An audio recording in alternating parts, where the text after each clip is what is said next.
everyone. My name is Eva Çota. I am the founder and managing director of Academy of European Languages. It is a language school which I founded 5 years and a half ago. I'm very happy to be here today. It's my very first time presenting a conference at ADA conference, the Conference of English Teachers. And I'm also very happy and proud to share a topic that I really identify myself with, and that is gamification. First of all, I'd like to ask you if you have heard of this term, if you have used it at any time, at any point during your work. Have you? Yeah? Okay. And gamification refers to the term of playing or applying game context in a non-game context such as education. So what education is. 2 weeks ago we started with a new group, and one of the boys, he was 7, when he went back home, his mom asked him, "So how was your first class?" And he said, "Wow, it was great. We didn't even do a lesson, we didn't do anything." And the parent called me and was like, "Well, if I may ask you, I don't really want to make you feel bad, but what did you do? Because my son told me that we didn't do any class, we didn't take any notes or anything. But the introductory class, the first class was just playing. It was just interacting with each other so that they didn't feel the responsibility of giving something back, of doing something." I would first like to share a very short video with you of what gamification is.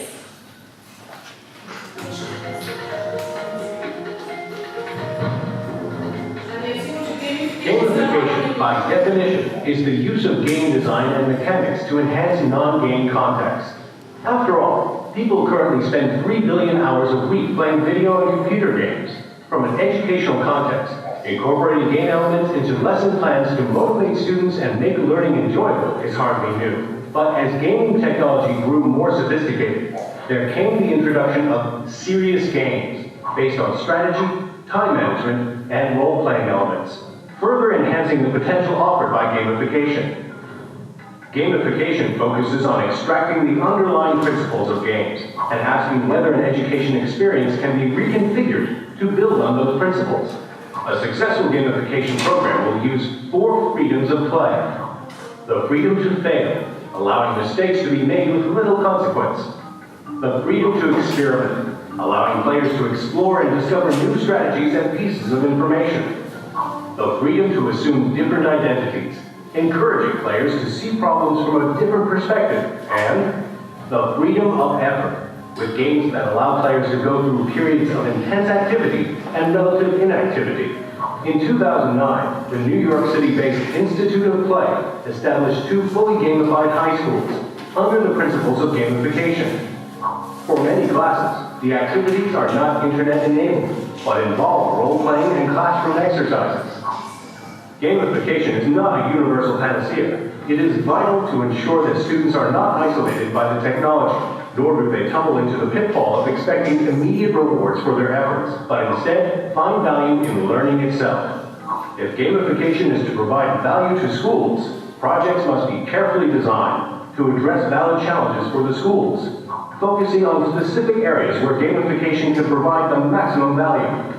The programs must be designed to suit the objectives of the classroom, working with an existing curriculum, rather than introducing an entirely new activity, which may be beyond the student's capabilities.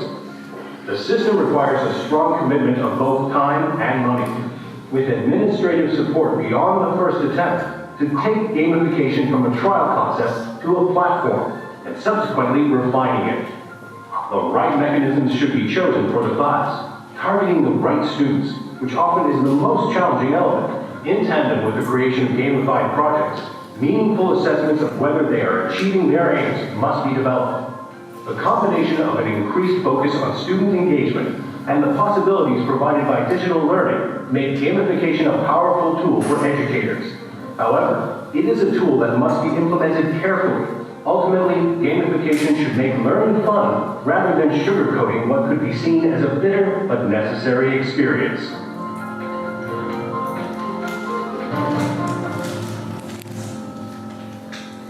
Well, I think this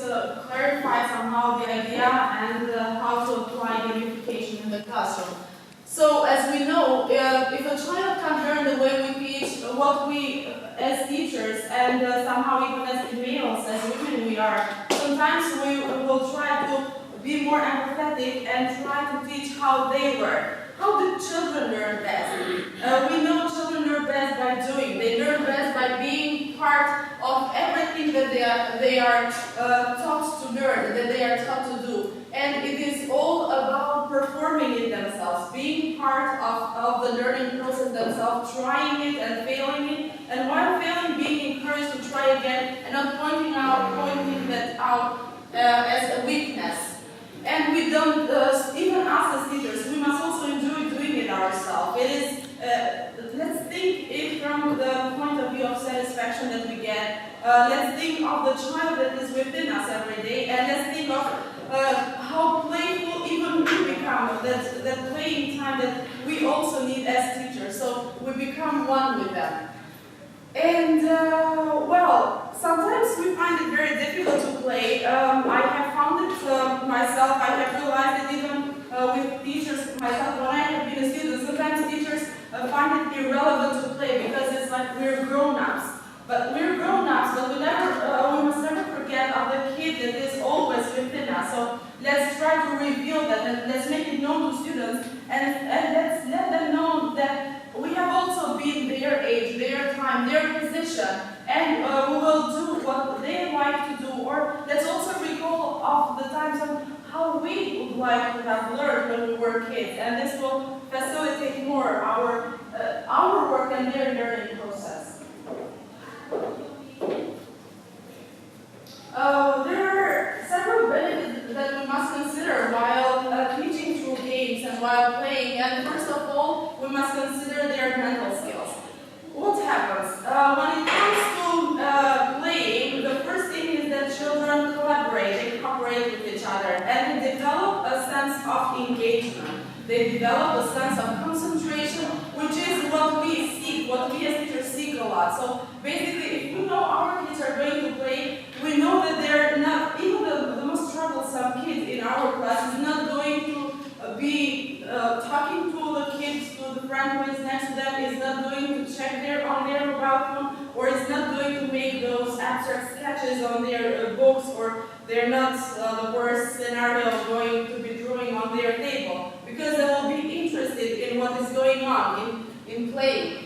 What is it about physical skills? Play does not only happen inside, and we will also see practical examples of that. It is also basically going outside and practicing outside, integrating outside with the classroom what they have just learned. So this will also encourage them to develop some physical skills such as moving, such as coordinating movements with their friends. Well, social skills is the point that I see as the most beneficial at this point. They learn, when they play, they learn even how to help their friends. They learn how to give a hand to someone who doesn't know a lot. So basically, they don't see each other as competitors, but they see themselves or each other as partners in achieving probably a common goal, or maybe not even a big goal, but milestones, step by step, reaching milestones together, and getting the satisfaction that they helped someone who wanted to do something, someone who wanted to win the game, who wanted to win a competition, but they couldn't do it themselves. So they gave a hand to someone who needed that. They were worth to their friends and to their mates. And as we know, when children learn by playing, it also helps them boost their memory capacity, and it helps them remember better, because they don't put a lot of effort into the work that they are doing. It happens even unconsciously. They are playing, they are enjoying what they are doing. Something else that it develops them to a lot is computer and simulation fluency, and we're going to see that in practice as well in a couple of moments. While playing, it is very important.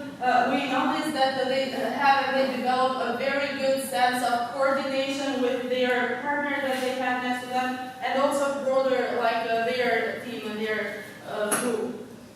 But there are also lots of benefits for teachers. When I play with my children, I love to call them my children, because they feel like after you work for some time, they feel like your children too.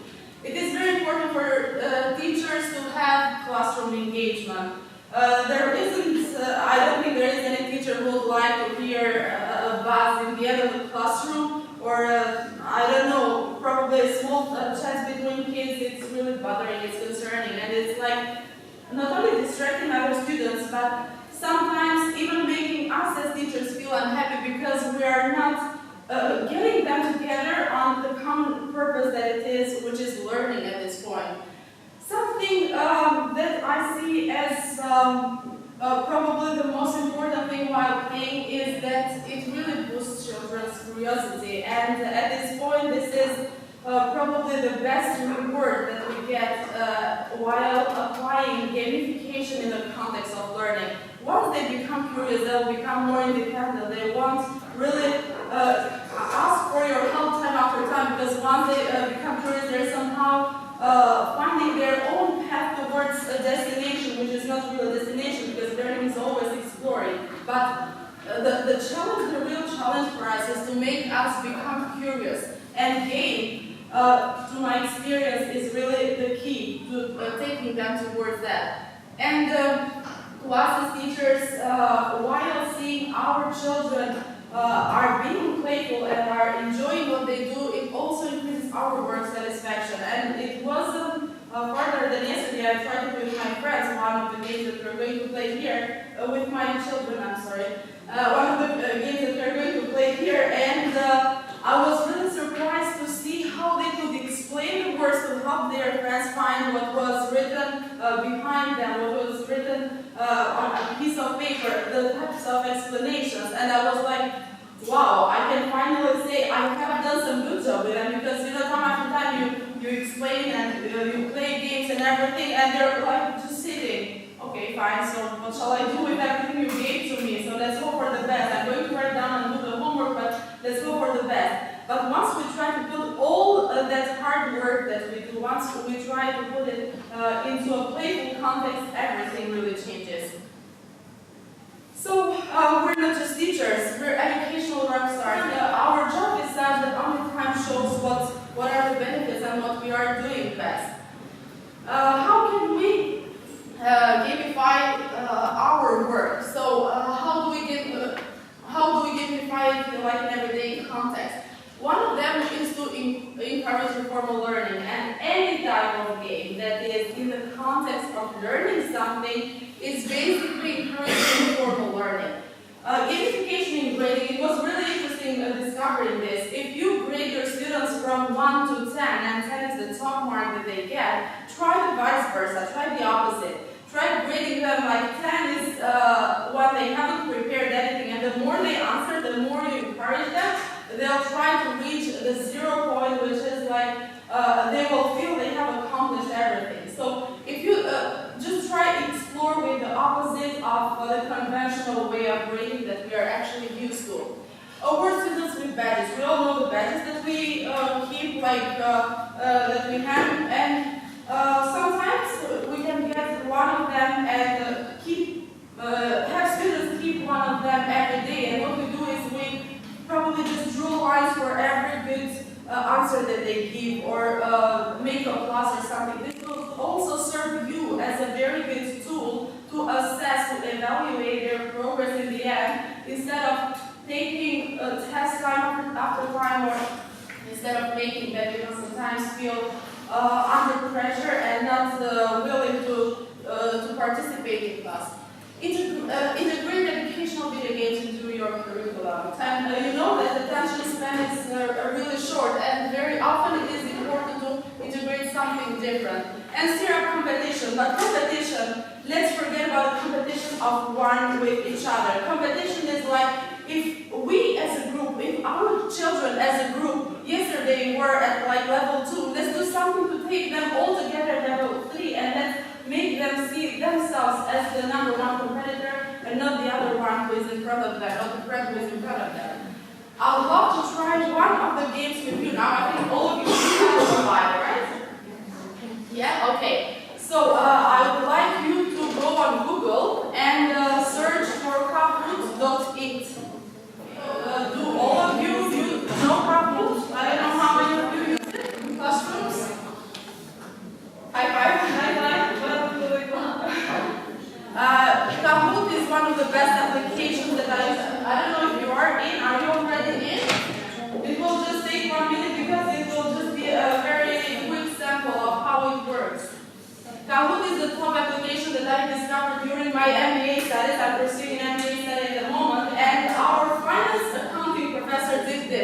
under real drama when it comes to accounting.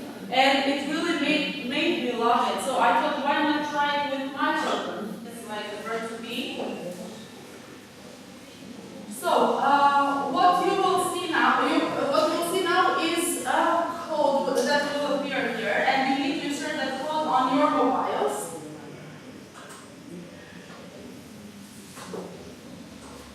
And also add a nickname.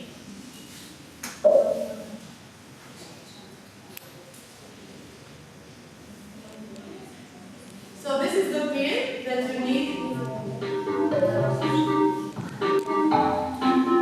And all your names will appear here. Anybody who will log in, you will see your names here. Okay, Alex? Someone else?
For both parties, the life of my gamification is that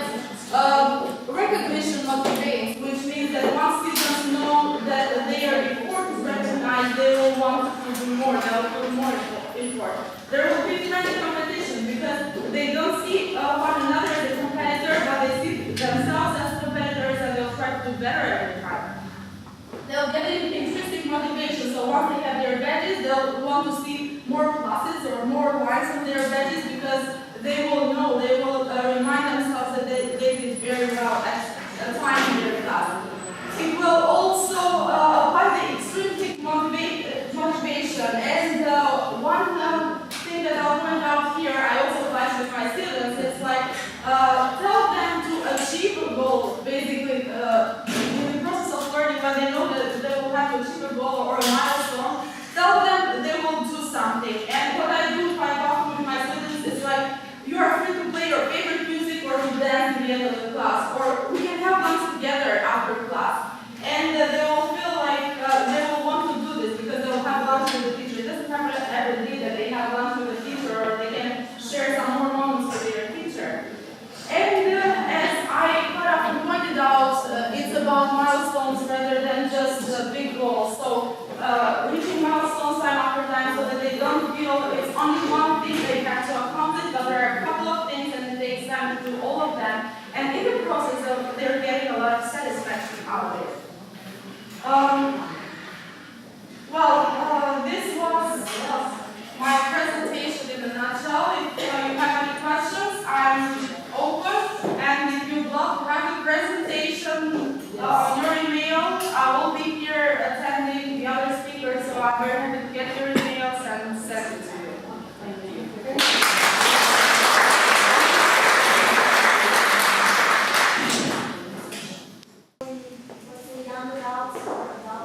I have applied them a lot, especially couples. It is a great way to learn because adults are not very much motivated. Because if with the children we can play very much, and it is with children that I work the most. With adults, it's a real challenge. They're like anything else is more important than studying in the classroom, but they're there because they need that language, they need English, or they need German or any other language. So if they are there in class, they just need to boost their motivation in a way. And it's the same thing with the mobile. So adults are like checking on their phones all the time. So basically, let's make them check their phones, but for another purpose. So let's try and play. And Kahoot to me works best. I really recommend it to you, and probably you will find out, you'll figure it out yourself, even what I'm sharing from my experience. Right.